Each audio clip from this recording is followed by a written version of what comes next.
Okay, let's see section number 102. 102. It is related to the compensation. आता होणार काय आहे बघा, यामध्ये काय कंडिशन्स आहे.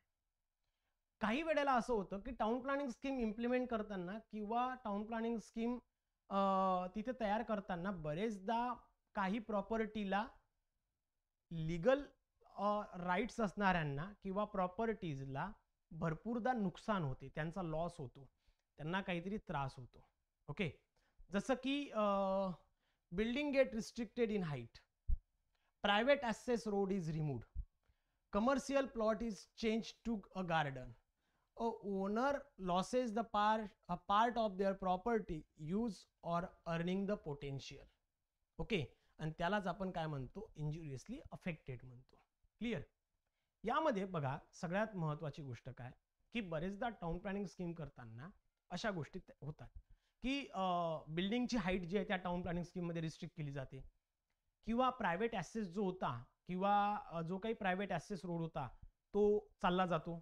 ओके, किंवा कमर्शियल प्लॉट होता माझा, त्याचं चेंज झाला गार्डनमध्ये, होता आधी कमर्शियल कंडिशनसाठी, म्हणजे पोटेन्शियल त्याचं कमी झालं किंवा त्याच्यावर जो पैसा येणार होता तो कमी होणार, किंवा ओनरचा जो काही प्रॉपर्टी आहे त्याचं पोटेन्शियल कमी होत असेल, आणि अशा केसमध्ये काय होतं की तो ओनर आर्बिट्रेटरकडनं मिळालेल्या नोटीसच्या नंतर 60 दिवसाच्या आत तशा पद्धतीचा क्लेम करू शकतो.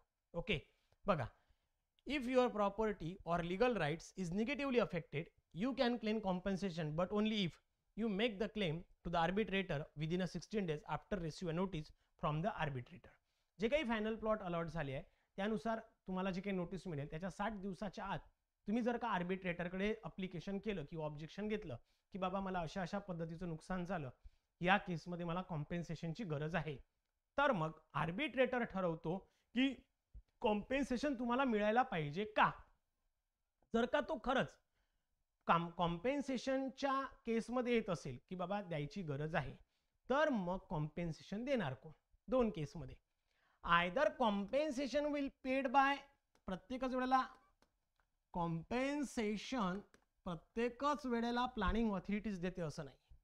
काय होतं, काही वेळेला अशी कंडिशन येते की तो जर का ओरिजिनल त्याचे राईट्स होते किंवा प्लॉट होता, प्रॉपर्टी होती, त्या जागेवर जर का प्लॅनिंग ऑथॉरिटीची जमीन येत असेल किंवा पब्लिक सर्व्हिसेससाठी येत असेल, तर त्या केसमध्ये कॉम्पेन्सेशन प्लॅनिंग ऑथॉरिटी पे करेल.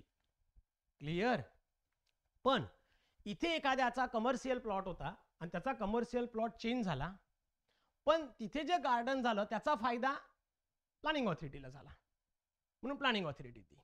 पण काय झालं की एखाद्याचा प्रायव्हेट ॲसेस रोड होता तो काढून टाकला आणि तिथे एखाद्याला वेगळी प्रॉपर्टी दिली, तर या प्रायव्हेट ॲसेस रोडचा फायदा कोणाला झाला, त्या दुसऱ्या व्यक्तीला झाला असेल, तर मग त्या केसमध्ये कॉम्पेन्सेशन देण्याचं काम जो कोणी न्यू बेनिफिशरी असेल किंवा न्यू जो काही रेसिडेंट असेल, जो कोणी बेनिफिटेड असेल तो देईल.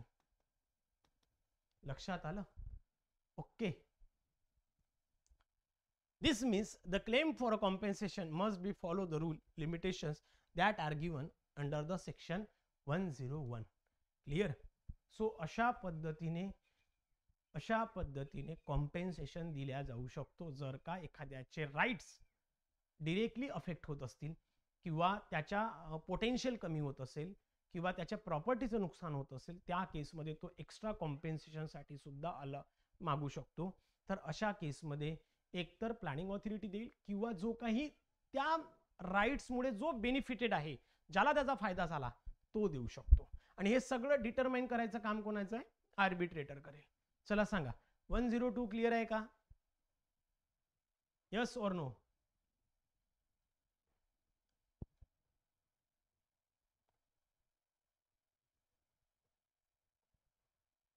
Clear.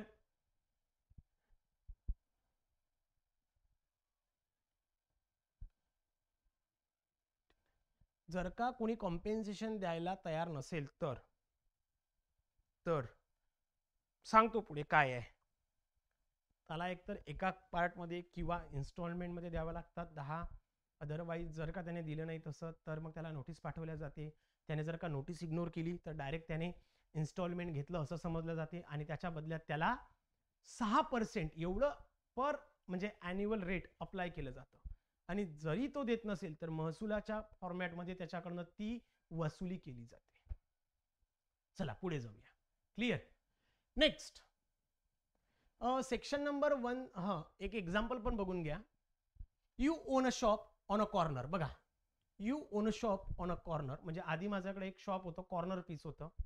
Under the town planning scheme a new road is built and your shop loss direct access. म्हणजे जो की कॉर्नरचा पीस होता, हा कॉर्नर होता. बघा, इथे माझं एक शॉप होतं आधी, पण आता झालंय काय, नवीन रोड झाला आणि जो काही कॉर्नर पीस होता तर इथे नाही, तर हा नवीन रोड इथे तयार करण्यात आला. हा नवीन रोड झाला. म्हणजे काय झालं, माझं इथे नुकसान झालं. So that you receive a notice from the arbitrator. You must file the claim within 60 days. Arbitrator reviews your loss and may be award compensation. The money may be paid by the planning authority or may be your neighbor whose land value increased. ज्याची land value increase झाली किंवा जो कोणी beneficiary असेल, ज्याला benefit झाला असेल त्या पर्टिक्युलर गोष्टीचा, त्याला तशा पद्धतीने कॉम्पेन्सेशन द्यावं लागेल. पण हे सगळे डिसाईड करण्याचा अधिकार कोणाला आहे? आर्बिट्रेटरला आहे. क्लिअर.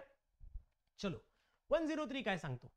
एक्सक्लुजन और limitation of compensation in certain cases. काही काही केसेसमध्ये कॉम्पेन्सेशन बिलकुल काढून टाकले जातात. बिलकुलच नाही, कोणालाच कॉम्पेन्सेशन नाही. कॉम्पेन्सेशन म्हणजे अशा केसमध्ये. बरं, आता कोणत्या केसमध्ये? No compensation in certain cases. जर का कायदा किंवा ऍक्ट जर का असं सांगत असेल की या प्रॉपर्टीच्या राईट्सवर प्रॉपर्टीच्या अफेक्ट जर होत असेल तर त्या केसमध्ये त्याला कॉम्पेन्सेशन मिळणार नाही, तर मग दिल्या जात नाही, कितीही बोंबला. The law is saying that you can't always claim compensation if your property or rights are affected. Okay, तर त्या केसमध्ये तुम्हाला या राईट्सचे कॉम्पेन्सेशन मिळत नाही. ओके, याचे दोन केस आहे. No compensation if not allowed under the law, किंवा if other laws already says that no compensation is allowed for a certain kind of loss or restriction, then you can't claim compensation under the town planning scheme. जर का एखाद्या लॉच्या अंतर्गत already सांगितलं असेल की या particular गोष्टीसाठी कॉम्पेन्सेशन मिळणार नाही. तुम्ही सांगाल माझ्या घराच्या बाजूला अशी गोष्ट होती, आता नाहीये, त्याच्यामुळे मला त्याचा लॉस झालाय, पण त्यासाठी जर का लॉ मध्ये कोणताही क्रायटेरिया नसेल तर त्या बदल्यात तुम्हाला कोणतंही कॉम्पेन्सेशन मिळणार नाही. एक्झाम्पल काय? There is a law says that you don't get a compensation if your land use is restricted near the heritage site. बघा, जर का लॉ मध्ये असं लिहिलं असेल की हेरिटेज साईटच्या बाजूला जर असेल आणि त्याच्या बदल्यात जर का तुम्ही कॉम्पेन्सेशन मागत असेल तर ते मिळणार नाही, असं जर का असेल आणि त्या केसमध्ये तुमची जमीन टाउन प्लॅनिंग स्कीमच्या अंतर्गत जात असेल तर त्या पर्टिक्युलर लॉच्या अंतर्गत हेरिटेजच्या संदर्भात जो काही लॉ असेल त्या लॉच्या अंतर्गत तुम्हाला कॉम्पेन्सेशन दिलं जात नाही. Now the town planning scheme also restrict your land use for the same reason. काही काही केसमध्ये टाउन प्लॅनिंग स्कीम करताना सुद्धा काही रिस्ट्रिक्शन घालून दिले जातात, त्याच्या बदल्यात सुद्धा तुम्हाला कॉम्पेन्सेशन दिले जात नाही. त्याचं पण एक्झाम्पल पुढे बघूया. No compensation for condition improve the areas amenity. If planning authority scheme adds a condition or a restriction to protect or improve the amenity, beauty, utility or environment of your area, your rights are affected, then it is not considered injuriously affected and you will not get compensation. This restriction usually about.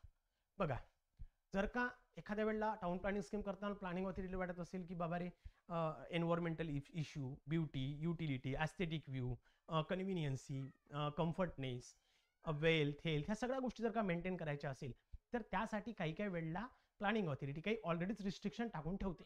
काय की बाबा एखाद्याची building एवढीच हाईटपर्यंत असायला पाहिजे, तुमचं distance of road एवढंच असायला पाहिजे, बिल्डिंग स्टाईल कन्स्ट्रक्शन करताना हीच असायला पाहिजे, किंवा जे काही रूल्स असेल रेसिडेन्शियल केसमध्ये तेच असायला पाहिजे. तर या केसमध्ये जर का रिस्ट्रिक्शन्स येत असतील आणि तुम्हाला जर का त्या रिस्ट्रिक्शनचा जर का लॉस होत असेल, म्हणजेच काय बघा पुढे मी सांगतो एक्झाम्पल म्हणून. You own a land where you wanted to build a 5 storey hotel. मला 5 स्टोरी हॉटेल बांधायचं आहे, पण प्लॅनिंग ऑथॉरिटीने ऑलरेडी सांगून ठेवलं आहे की 3 स्टोरीच्या वर कन्स्ट्रक्शन अलाउड नाहीये या झोनमध्ये. No more than 3 storey allowed in this zone, maintain the skyline and residential harmony. या पर्टिक्युलर झोनमध्ये 3च्या वर तर जायची गरज नाही. मग तुम्ही काय म्हणाल, अरे इथे तर माझा लॉस झाला.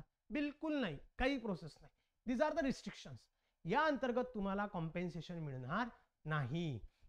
You now lost the potential profit, but since the rule is for an area amenity and such a restriction are allowed by the law, you can't claim for the compensation. या केसमध्ये तुम्ही compensation साठी claim करू शकत नाही.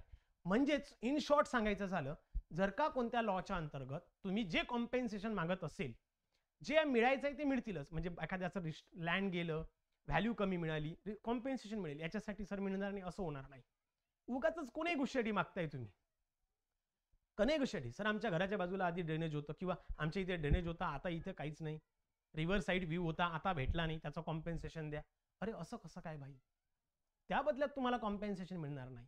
तर मग कोणीही गोष्टी उठसूट कॉम्पेन्सेशन मागायचं ठरवलं आणि लॉच्या अंतर्गत किंवा टाउन प्लॅनिंग स्कीमच्या अंतर्गत ज्या काही कंडिशन आणि रिस्ट्रिक्शन्स टाकून ठेवल्या असतील, त्या अपोजमध्ये जर का तुम्ही कॉम्पेन्सेशन मागत असेल तर प्लॅनिंग ऑथॉरिटी त्याला अलाउड करत नाही किंवा अशा पद्धतीचे क्रायटेरिया एक्सक्लूड केलेले आहे in the form of compensation. Clear? Section 103. Section 103 I think एक्झाम्पलने तुम्हाला बऱ्यापैकी क्लिअर होत आहे. Yes or no?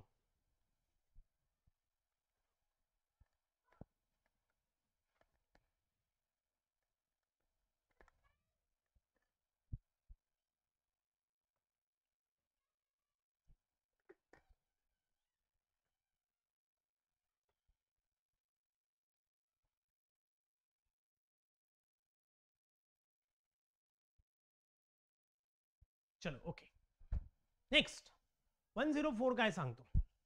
Provisions for cases in which amount payable to owner exceed amount due from him. काय सांगतो बघा, सगळ्यात महत्वाची गोष्ट काय किंवा याचं ना आधी म्हणजे या केसमध्ये बघा की कंडिशन काय ते समजून घ्या. काय झालं, फायनल प्लॉटवर जे रिटर्न्स मला मिळायला पाहिजे होते as compare to original land ते मला मिळत नसेल. ओके. किंवा कॉन्ट्रीब्युशन जी वजा केली आणि ती कमी होत असेल, म्हणजे आपण जे कॉन्ट्रीब्युशन जे स्टडी केलं होतं सेक्शन नंबर 100 मध्ये त्यानुसार जर का ती व्हॅल्यू कमी होत असेल तर त्या केसमध्ये नेट लॉस माझा होतोय, म्हणजे लँड ओनरचा नेट लॉस होतोय. मग या सर्व केसमध्ये मी प्लॅनिंग ऑथॉरिटीकडे तशा पद्धतीची कॉम्पेन्सेशनची मागणी करू शकतो. आणि या केसमध्ये आर्बिट्रेटर ऑब्व्हियसली इन्व्हॉल्व असणार. He will determine the condition and on the basis of his inquiry he can approve that compensation with respect to the planning authority. The planning authority will allow in the form of cash or in the form of TDR. बघा simple काय म्हणतात ते बघून घ्या. Doesn't get any final plot in return for their original land or the contribution amount to be paid under the section 100 is less than the amount that should be actually deducted. जे contribution deduct करून जे दिलंय ते actual पेक्षा कमी आहे, actual पेक्षा कमी होत आहे. क्लिअर? म्हणजेच मला जे मिळायला पाहिजे होतं त्यांनी कॉन्ट्रीब्युशन काढून घेतलं तेवढं आणि त्याच्यापेक्षा माझी जर का ओरिजिनल व्हॅल्यू कमी होत असेल त्या केसमध्ये, किंवा माझी छोटी जमीन होती किंवा छोटा प्लॉट आहे किंवा माझा प्लॉट होता ओरिजिनल मध्ये आणि मला फायनलच्या केसमध्ये मिळालाच नाही, कोणताच प्लॉट मला दिलाच नाही. ओके. 1 नंबर लक्षात घ्या. त्या स्कीम मध्ये माझा इथे कुठेतरी एक प्लॉट होता, हा माझा प्लॉट आहे. Okay, original plot. पण ज्या वेळेला स्कीम फायनल केल्या गेली त्या स्कीम फायनल केल्यानंतर मला इथे कुठेच प्लॉटच मिळाला नाही किंवा माझ्या केसमध्ये इथे प्लॉटच असाइन केला गेला नाही. त्या केसमध्ये मी डायरेक्टली इंजुरियस अफेक्टेड असतो आणि त्या केसमध्ये planning authority must compensate them in cash or in the form of like the transferable development right FSI. जो काही तुमच्या दोन्ही साइडला ऍग्री होत असेल तेवढं तुम्हाला दिलं जातं. समजलंय का? 104 काहीच नाही याच्यामध्ये, सिंपल आहे. Yes or no?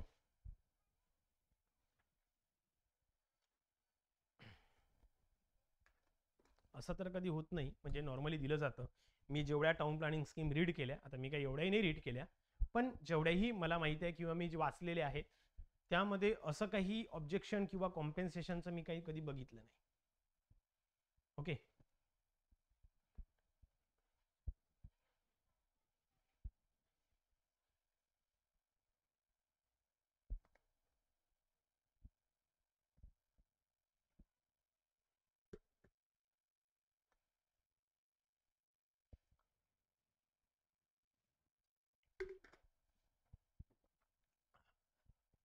ओके, चलो. 105 काय सांगतो, provision for case in which the value of develop plot is less than amount payable by owner. Provision for case in which value of develop plot is less than amount payable by owner. बघा काय सांगतात. Suppose when a landowner owes more than final plot is worth during the town planning process, the planning authority may spend money to develop the area, road, parks, drainage. The landowner has to pay their share called a contribution under the law. If the contribution amount is more than the value of their final plot, the landowner ends up owing money. In that case, arbitrator, if the planning authority requests, can direct the landowner to pay the difference in cash. बघा काय होतं, तुम्हाला माहिती आहे की जसं की planning authority development करते किंवा तशा पद्धतीने चेंजेस करते. Just a minute. या सर्व केसमध्ये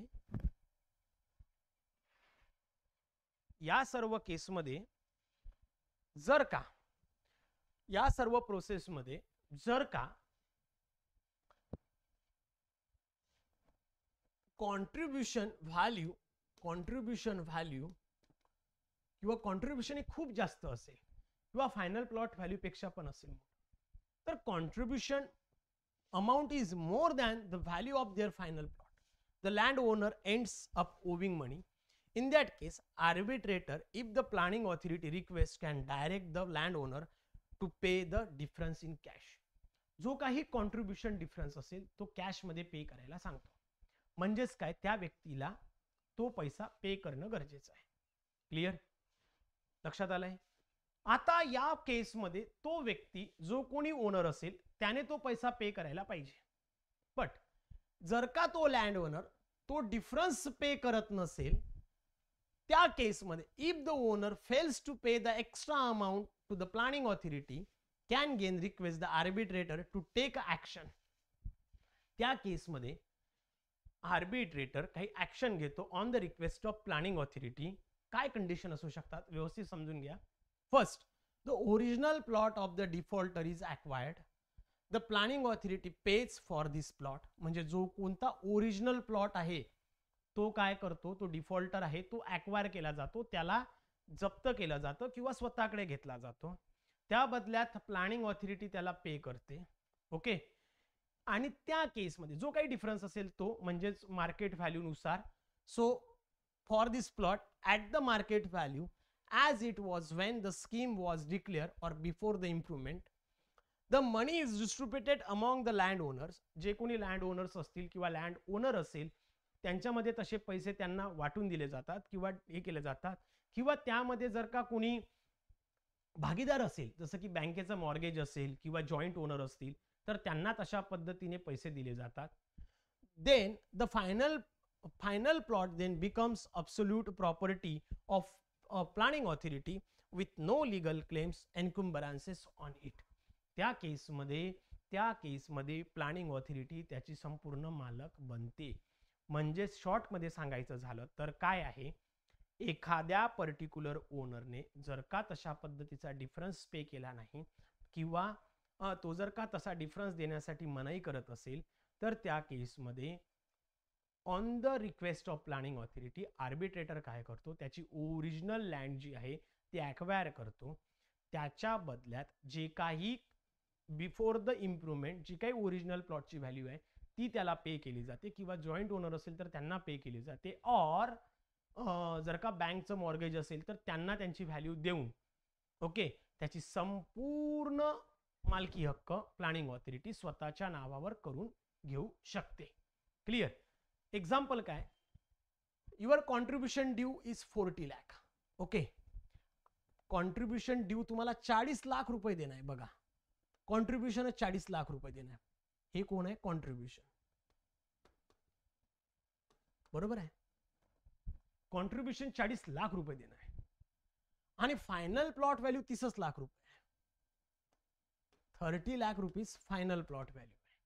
arbitrator ask you to pay the 10 lakh rupees. म्हणजे एक्स्ट्रा जो काही डिफरन्स तयार होतोय, ओके, जो काही डिफरन्स तयार होतोय तो तुम्हाला 10 लाख रुपये पे करायला सांगते.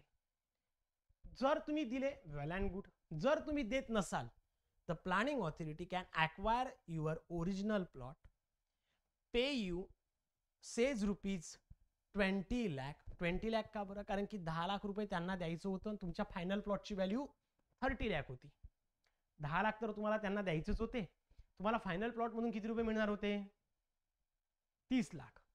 10 लाख तर तुम्ही त्यांना देणार होते आणि 20 लाख तुम्हाला एक्स्ट्रा दिले म्हणजे झाले 30 लाख. अरे हो की नाही? सो या केसमध्ये तुम्हाला the old market value, you lose the plot and they keep the new one. त्या केसमध्ये तुमचा प्लॉट चालला जाऊ शकतो आणि अशा पद्धतीच्या केसमध्ये डेव्हलप जर का असेल तर अमाऊंट पे केली जाते ओनरला. चला समजलंय?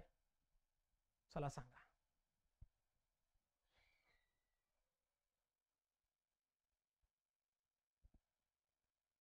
क्लियर आहे का? रिपीट करू? ओके. बघा पुन्हा एकदा सांगतो. सपोज माझ्याकडे कॉन्ट्रीब्युशन आहे 10 lakh rupees. 10 lakh rupees contribution आहे. ओके. आणि फायनल प्लॉट व्हॅल्यू जी आहे ही 5 लाख रुपये आहे. ही किती आहे? 5 लाख रुपये. म्हणजेच काय? एक्सेस किती रुपये आहे? एक्सेस किती आहे? 5 लाख रुपये. बरोबर आहे की नाही? 5 लाख रुपये. आर्बिट्रेटर तुम्हाला काय म्हणेल? एकतर 5 लाख रुपये तुम्ही द्या. ओके, एकतर तुम्ही 5 लाख रुपये द्याल. अदरवाइज तुमची नाही, इथे काय करा, 8 लाख करा आणि हे एक्सेस जे आहे हे 3 लाख रुपीज करू. ओके, 3 लाख रुपये तुम्हाला देणं आहे. एकतर तुम्ही 3 लाख रुपये त्यांना द्या, नाही तर ते तुम्हाला प्लस 5 लाख देतील म्हणजे 8 लाख झाली तुमची फायनल व्हॅल्यू. प्लस तुम्हाला ते 5 लाख देतील. तुम्हाला फायनल व्हॅल्यूशीच घेणे देणं आहे. 8 लाख मिळाले. 3 लाख तर तुम्हाला देणंच होते, ते तुम्ही देऊ नका, तुमच्याकडेच ठेवा. प्लस 5 लाख रुपये प्लॅनिंग ऑथॉरिटी तुम्हाला देईल, पीए ओनरला देणार. म्हणजे झालं किती? 8 लाख. म्हणजे ही जी ओरिजिनल प्लॉट आहे तो कोणाचा झाला? प्लॅनिंग ऑथॉरिटीचा झाला. क्लियर? सिंपल.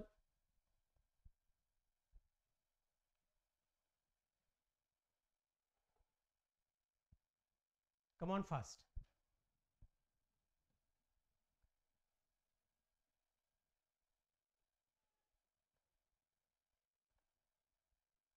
ओके, चलो नेक्स्ट.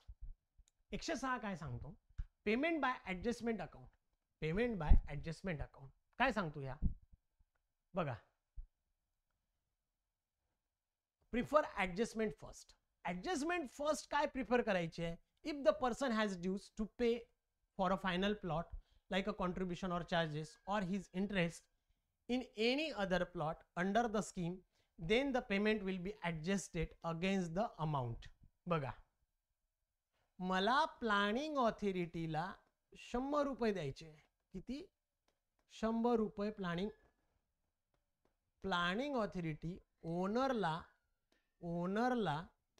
100 रुपये देणार आणि ओनर प्लॅनिंग ऑथॉरिटीला 20 रुपीज देणार. बरोबर आहे का? प्लॅनिंग ऑथॉरिटी ओनरला किती देणार? 100 आणि ओनर प्लॅनिंग ऑथॉरिटीला किती देणार? 20. त्यापेक्षा एवढा आघात केल्यापेक्षा प्लॅनिंग ऑथॉरिटी काय म्हणेल की बाबा रे 20 तू तुझ्याजवळ ठेव, 80 मी वरून देतो. सो प्लॅनिंग ऑथॉरिटी 80 रुपये देणार कोणाला? ओनरला. म्हणजेच काय केलं? जो काही ऍडजस्टमेंट आहे ते फर्स्ट ऍडजस्टमेंट करून टाकतात तिथल्या तिथेच. It means that so instead of paying your 10 lakh in cash by taking the 5 lakh from your latter, they just balance on paper they give or take the net amount. Clear? If adjustment not possible, cash or other way, there is nothing to adjust other the person prefer, then the planning authority can pay in cash or any other or through any other method if both parties agrees, like TDR, FSI, land, etc.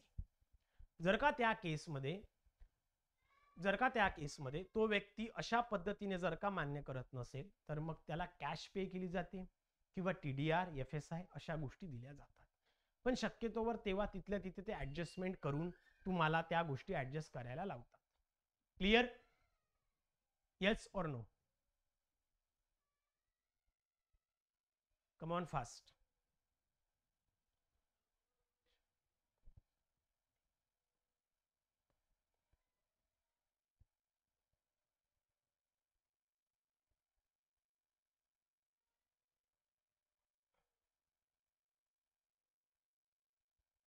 Okay, चलो next. 107 काय सांगतो? Payment on net amount due to planning authority.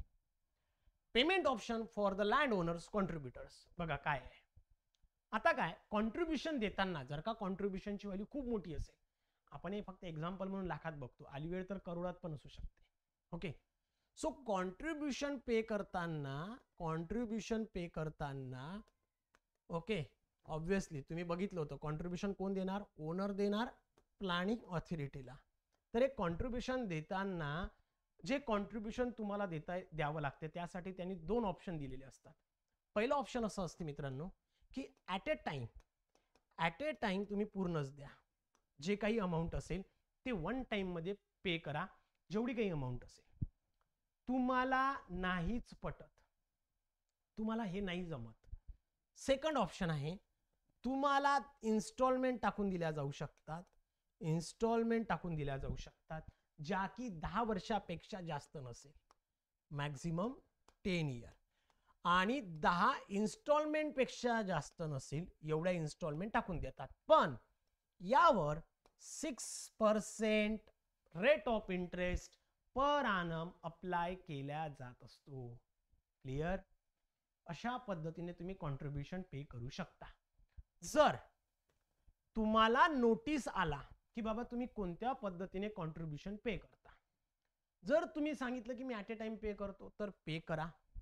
तुम्ही सांगितलं इन्स्टॉलमेंटने पे करतो, 10 वर्षासाठी 10 instalment घेतो, maximum 10 घेऊ शकता, 2, 3, 4, 5 किती घ्या, पण 10च्या वर नाही, 10 वर्षाच्या वर नाही. 6% रेट ऑफ इंटरेस्ट तुम्हाला लागू होणार. या सर्व केसमध्ये काय होईल? आता ॲट ए टाइम जर का पे केलं तर ठीकच ठीक, इन्स्टॉलमेंटनं तर त्यामध्ये, पण तुम्हाला नोटीस आली आणि ती नोटीस तुम्ही निग्लेक्ट केली, ओके, तुम्ही ती नोटीस निग्लेक्ट करत असाल किंवा त्यावर कोणत्याही पद्धतीचं उत्तर तुम्ही देत नसाल तर त्या केसमध्ये तुम्ही सेकंड ऑप्शन चूज केलेला आहे असं ग्राह्य धरल्या जातं. क्लियर? किंवा तुम्ही सांगितलंय ॲट अ टाइम पे करणार, तुम्ही चूज केलं होतं ॲट अ टाइमचं ऑप्शन, पण तरीही तुम्ही फेल झाले ॲट अ टाइम पे करायला, तर त्याही केसमध्ये तुम्ही सेकंड ऑप्शन चूज केलेला आहे असं ग्राह्य धरल्या जात असते. क्लियर? बघा काय सांगतं. Payment option for land owners. The net amount payable by the landowners for things of development, cost, improvement, etc. can be paid in two ways. Option A, one time lump sum. Pay the entire amount in one go, no interest. Direct pay करा, कोणता interest नाही. Second option, installment up to 10 year, म्हणजे maximum 10 year. You can choose pay in annual installment maximum 10, म्हणजे प्रत्येक वर्षासाठी एक installment. In this case, interest at 6% पर आणम तुमच्या outstanding बॅलन्सवर, म्हणजे पहिल्या वर्षी 1% केला तर बाकीच्या याच्यावर, त्याच्यानंतर त्याच्यावर, अशा पद्धतीने 6% तुमच्या पर्टिक्युलर आउटस्टँडिंग अमाऊंटवर रेट ऑफ इंटरेस्ट लागेल. What if the owner doesn't respond the notice? The planning authority will send a notice asking the landowner to choose the payment.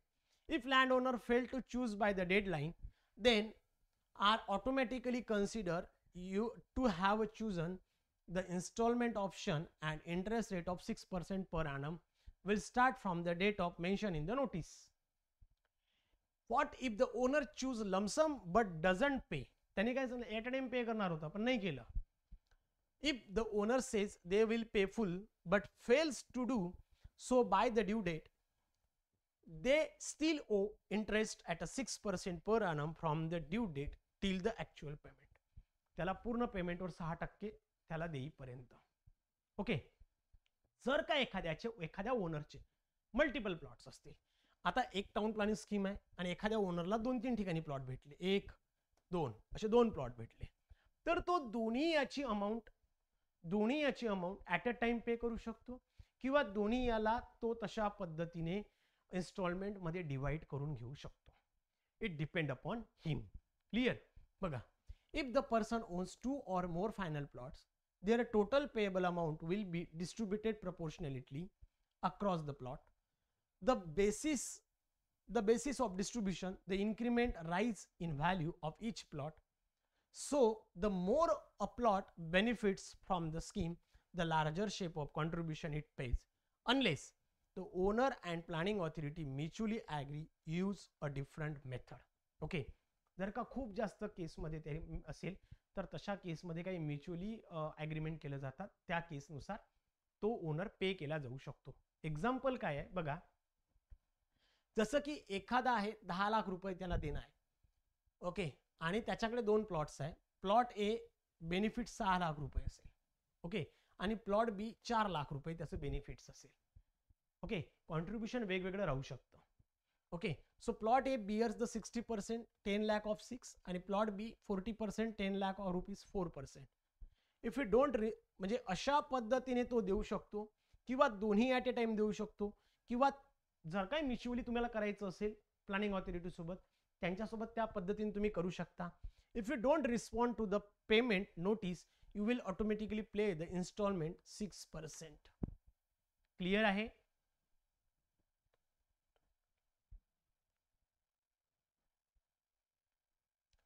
Per instalment नाही, जी आउटस्टँडिंग अमाऊंट राहते बघा, 100 रुपये मला देणं आहे, तुम्ही प्रत्येक वर्षी मला 10 रुपये द्यावे लागेल. बरोबर आहे. पहिल्या वर्षी तुमच्या 100 रुपयावर पहिल्या वर्षी 6 रुपये लागेल, 6%. नंतरच्या वर्षी 90 रुपयावर 6%, नंतरच्या वर्षी 80 रुपयावर 6%, 70 रुपयावर 6%. This is the outstanding amount. Clear. चला सांगा, 107 क्लियर आहे का.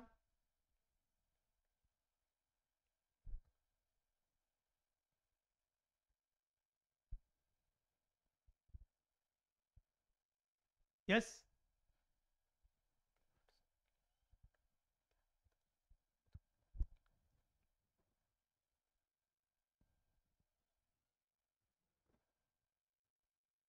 हो सुशील, बरोबर. Now next, power of planning authority to make agreement. Planning authority काय करतं की बरेचदा तिथले जे काही रेसिडेंट आहे, ते काही टेनंट्स असतील, त्यांच्यासोबत भरपूरदा लीगल ॲग्रीमेंट केलं जातं तिथल्या ॲम्युनिटीच्या इन्क्लुडिंग संदर्भात किंवा टाउन प्लॅनिंगमध्ये होणाऱ्या इश्यूच्या संदर्भात ॲग्रीमेंट केले जातात. बघा काय आहे. Planning authority can make an agreement. The planning authority has the power to enter into the agreements with the landowners or other parties. These agreements can be about any issues including in the town planning scheme. For example, roads, amenities, plots, adjustment. Okay. अशा संदर्भात म्हणजे काही आपण agreement करतो किंवा बाबा ते भरपूरदा ड्रेनेज असेल किंवा बाकी काही साफसफाई असेल, रोड्स असेल, त्याचा मेंटेनन्स असेल, रिपेरिंग असेल, अशा संदर्भात मध्ये काही ॲग्रीमेंट केले जातात किंवा बाहेरच्या थर्ड पार्टी सोबत सुद्धा अशा पद्धतीचे ॲग्रीमेंट केले जातात तिथल्या रोड मेंटेनन्सच्या संदर्भात वगैरे. ओके. जसं की example, a developer agrees to build a public park in exchange for more floor space index. Okay. तर केसमध्ये डेव्हलपर्स ॲग्री टू बिल्ड, म्हणजे एखादा डेव्हलपर आहे तो जर का त्याला एक्स्ट्रा FSI जर तुम्ही देत असेल तर तो एखाद्या केसमध्ये पार्क तयार करून देईल किंवा तो पार्क तयार करून देईल किंवा रोड रिपेअर करेल, मेंटेन करेल अशा पद्धतीच्या कंडिशन आहे. Okay, state government can intervenes. अशा सर्व ॲग्रीमेंटमध्ये ऑब्व्हियसली स्टेट गव्हर्नमेंटचा डायरेक्ट इन्व्हॉल्वमेंट असतो. स्टेट गव्हर्नमेंटच्याच अशा हस्तक्षेपामुळेच अशा पद्धतीचे ॲग्रीमेंट पूर्ण केले जातात. जसं की हे ॲग्रीमेंट सुरुवातीला अप्रुव्हलसाठी स्टेट गव्हर्नमेंटकडे पाठवले जातात. स्टेट गव्हर्नमेंटला त्या ॲग्रीमेंटमध्ये कोणत्याही पद्धतीची चुकी वाटत नाही तर ते मॉडिफाय करतील ॲग्रीमेंट, अदरवाईज त्याला डिसअलाव करतील आणि कॅन्सल करतील. The agreement only become effective when the town planning scheme comes into force. म्हणजे अशा पद्धतीचे ॲग्रीमेंट जे आहे ते तेव्हाच होईल जेव्हा की स्कीम फोर्समध्ये येईल, म्हणजे पूर्ण सँक्शन होईल आणि इम्प्लिमेंट होईल. It's fully sanction and implementation. Clear. Agreement binding on the arbitrator or third parties. Such agreement don't limit the powers of the arbitrator who finalize the plot adjustment valuation. They also don't affect the rights of third parties like tenants, neighbor, bank, etc. But agreement is binding on the parties who sign it. बघा, अशा पद्धतीचे जेवढे काही म्हणजे agreement होतील ते काय प्रत्येकाला फायनल आहे असं नाही आहे. पण जर का तुम्ही एकदा ते साईन करत असेल, कुणी टेनंट्स असतील किंवा डेव्हलपर असेल किंवा अजून थर्ड पार्टी कुणी असेल, त्याने जर का एकदा साईन केली तर मग ते तुमच्यासाठी बंधनकारक असेल आणि तुम्हाला ते कंपल्सरी असेल. इन दॅट केस जर का ॲग्रीमेंटमध्ये काही चेंजेस होत असेल फायनल स्कीममध्ये, agreement must match in a final scheme. ते 100% त्याला फायनली म्हणजेच काय मॅच व्हायला पाहिजे. नाही आधी सांगितलं होतं एवढं आणि मग निघालं एवढं, असं व्हायला नको. If any part of the agreement contradicts the final scheme as drawn by the arbitrator or sanctioned by the government, that part of agreement is void, legally cancelled. Clear. त्या केसमध्ये तो पार्ट कॅन्सल केला जातो. Okay, नाहीतर सांगितलं होतं तुला FSI देणार आणि एवढं तुला पार्क किंवा गार्डन तयार करून द्यायचं आहे. ठीक आहे, त्या FSIच्या बदल्यात मी करतो. पण ज्या वेळेला ॲग्रीमेंटमध्ये वेगळंच होतं आणि ज्या वेळेला मी फायनल स्कीममध्ये काम करायला गेलो आणि ते पार्क तयार करायला गेलो त्यावेळेला ते वेगळंच होतं, म्हणजे तो क्लॉज मिसमॅच होत आहे.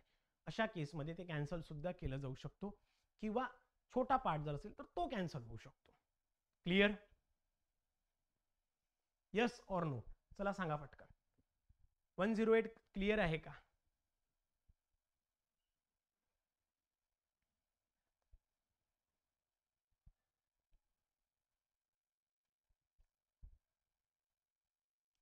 बघा, पुन्हा एकदा मी रिपीट करतो हवं तर. काय सांगितलंय या 108 मध्ये, प्लॅनिंग ऑथॉरिटी काय करू शकते की नंबर ऑफ पार्टीज सोबत ॲग्रीमेंट करू शकते.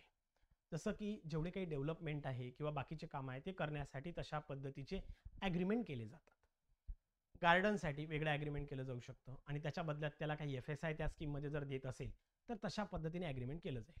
हे ॲग्रीमेंट करताना तशा पद्धतीचं अप्रुव्हल स्टेट गव्हर्नमेंट देईल. स्टेट गव्हर्नमेंटने जर का त्याला अप्रुव्हल दिलं तर ते ॲग्रीमेंट फायनल होईल.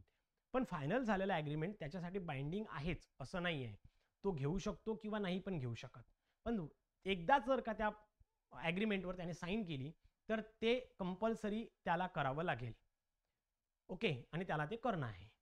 पण जर का ॲग्रीमेंट होतं वेगळं आणि काम करताना जर का वेगळंच बघायला भेटलं, म्हणजे आधी त्यांनी सांगितलं होतं की बाबा रे तुला काय करायचं आहे की 0.4 हेक्टरमध्ये रिक्रिएशनल ओपन स्पेस बिल्डअप करायचा आहे. 0.4 हेक्टरमध्ये करायचं होतं रिक्रिएशनल स्पेस, आता इथे दिसतोय 0.5. बरोबर आहे. मग या केसमध्ये जर का अशा पद्धतीने मिसमॅच होत असेल स्कीममध्ये किंवा ती लिगली जर का ती वेगळं दिसत असेल तर मग त्या केसमध्ये ते ॲग्रीमेंट लिगली कॅन्सल करता येतं किंवा त्यामधला जो पॉईंट मी 4-5 काम जर घेत असेल आणि एक काम चुकीचं असेल तर त्या कामाच्या संदर्भातले पॉईंट्स कॅन्सल केल्या जाऊ शकतील. क्लिअर.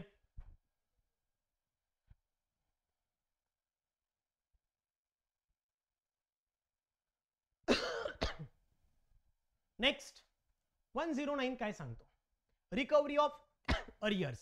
बघा, first charge on property subsection 1. बघा, जर का कोणताही व्यक्ती त्या automatically it will void. Okay, बघा, जर का एखादा व्यक्ती जर का प्लॅनिंग ऑथॉरिटीचे काही देणं लागतो किंवा प्लॅनिंग ऑथॉरिटीचे काहीतरी थकबाकी एखाद्या व्यक्तीवर असेल, तर त्याचं पहिलं काम काय आहे की ती थकबाकी दूर करणे, किंवा त्याचं पहिलं काम असतं की जे काही प्लॅनिंग ऑथॉरिटीचा हिस्सा आहे तो त्यांना परत देणे. त्याशिवाय तो व्यक्ती ना तो प्लॉट विकू शकत, ना तो प्लॉट ट्रान्सफर करू शकणार किंवा कोणाला गहाण करू शकणार. म्हणजेच काय, first charge on the property, any money owed by the planning authority become the first charge on the plot. This means the planning authority has the first legal rights over the property to recover its dues before anyone else except the government land revenue dues. First charge is like the legal mortgage. The property can be sold, transfer, mortgage without clearing this due. Due clear होईपर्यंत तो original मालक, final plot ज्याला मिळाला तो ती land विकू शकणार नाही, कोणाला ट्रान्सफर करू शकणार नाही, कोणाला देऊ शकणार नाही. क्लिअर? काहीच नाही. Recovery of arrears. ऑब्व्हियसली त्यांचं पहिलं प्लॅनिंग ऑथॉरिटीने काम केलंय, त्यांना तुम्ही पैसे द्या, त्याच्याशिवाय तुम्ही विकू शकत नाही, ट्रान्सफर करू शकत नाही, किंवा कोणत्याच पद्धतीची डीड तिथे होऊ देता येत नाही किंवा होऊ देत नाही. Okay. Next, disposal of surplus amount. Disposal of surplus amount म्हणजेच काय बघा, टोटल स्कीमला पैसा लागणार होता 100 रुपये. एक्झाम्पल, स्कीमला किती लागणार होते? 100 रुपये. पण स्कीम कंप्लीट झाली 90 रुपयामध्ये. 90 रुपये म्हणजे बाकी उरले किती? 10 रुपये. मग 10 रुपये जे काही उरत असेल हे काय प्लॅनिंग ऑथॉरिटी कमवत नाही, किंवा प्लॅनिंग ऑथॉरिटी स्वतःच्या खर्चासाठी तिथे काही ते पैसे ठेवत नाही. प्लॅनिंग ऑथॉरिटी काय करते, तिथले जेवढे काही टेनंट्स असतील, जेवढे काही रेसिडेंट्स आहेत त्यांच्यासोबत चर्चा करून एक्स्ट्रा 10 रुपयाच्या अम्युनिटीजची काय गरज आहे किंवा इम्पॉर्टन्स कोणत्या अम्युनिटीजला आहे त्या बेसिसवर 10 रुपये तिथं इन्व्हेस्ट करतो किंवा खर्च केले जातात. क्लिअर? बघा काय सरप्लस अमाऊंट म्हणजे काय. हे बघा इथे काय आहे, सरप्लस अमाऊंट म्हणजे इथे रियल लाईफ अनालॉगी काय आहे. Imagine a housing society collect the 10 lakh for the renovation and they finish the work in 9 lakh. Instead of keeping the 1 lakh ideal, the committee consult member and use it to install the extra CCTV cameras and better benches for everyone's benefit. That's the exactly what this clause mandate to the town planning level. Similarly, लक्षात आलं मला काय म्हणायचंय? Surplus means completing all developments work, road, drain, park, etc. Paying all expenses, land acquisition, compensation, admin costs, सगळं. If the planning authority still has a left over money, अजून त्यांच्याकडे काहीतरी शिल्लक बाकी असतील, त्याला आपण सरप्लस म्हणतो. मग ही सरप्लस प्लॅनिंग ऑथॉरिटी काय करते? It must authority do keep the surplus. The planning authority can not keep the surplus. The planning authority doesn't make the money from this surplus amount. Okay. For other use must consult with the plot owners. जे काही resident आहे, plot owners आहेत, त्यांच्यासोबत consult करेल within the scheme. After the consultation the money must be reinvested to provide further public amenities within the scheme area like street lighting, more benches, playground in a park, public toilets, beautification of junction, more trees or open space, minor road upgrades. अशा पद्धतीच्या number of amenities तिथे provide केल्या जाऊ शकतात. Clear? Yes or no सांगा पटकन.